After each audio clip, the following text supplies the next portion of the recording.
This is the story of how Zambia's Kapa built the two cities of Harare and Lilongwe in Zimbabwe and Malawi respectively. The year was 1953 when the confederation of three territories was merged into one, the Central African Confederation, which existed from 1st August 1953 to 31st December 1963, and it was a protectorate under the British with a capital based in Salisbury. The British government was not in support of the confederation in the first place, but demands from the settlers were too high. Malawi had no sizable deposits and minerals and a tiny European population in its community, and it was largely Scottish. The British felt that the federation was not of economic value and left it to self-govern and collected taxes from its representatives. The Governor General was the Queen's rep, followed by the Prime Minister, with the African Affairs Board looking into the African interests and the Office of the Race Affairs. The white population was approximately 135,000 and grew to 223,000, running more than 5 million Northern Rhodesians and Southern Rhodesians. Hoggins was the first Prime Minister, followed by Sir Roy Welensky, who was prominent in Northern Rhodesia. The Confederation went on in 1955 to build the world's largest man-made lake with a hydroelectric power station at the Lake Kariba, which was a better alternative to the Zimbabwean coal which was used at the Kapa Belt mines, and the building cost £73 million, which by then was a huge amount, and the British favored Southern Rhodesia with the location of the hydroelectric dam, ignoring the Kafue, which was closer to the Kapa Belt and which would have cost less to construct.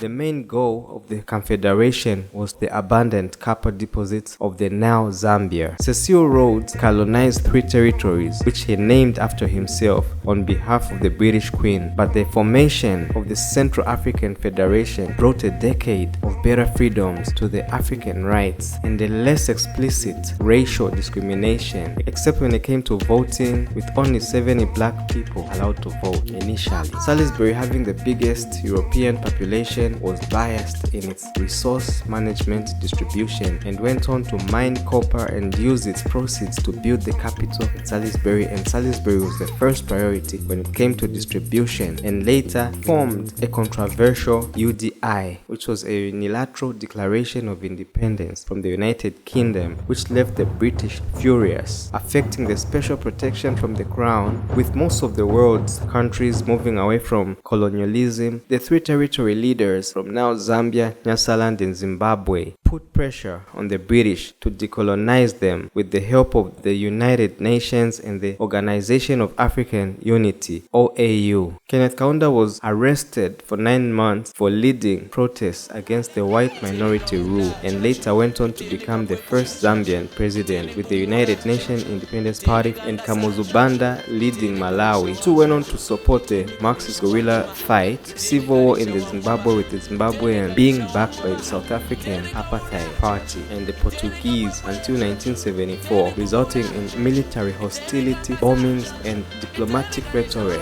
Zambia's fight in the liberation of Zimbabwe adversely affected the economy, which had the currency at par with the British at one point in the 70s, when the kwacha was at 1-to-1 with the pound, and the Zambian economy has never recovered since. On 31st December 1963, Rhodesia and Nyasaland was formally dissolved and assets shared and distributed amongst the three territorial governments of Zambia, Zimbabwe and Malawi. If you enjoyed watching this video, please like, comment and subscribe to the channel, and please say which other African stories you'd like to hear on this platform. Thanks for watching. I'm desperate. I don't know what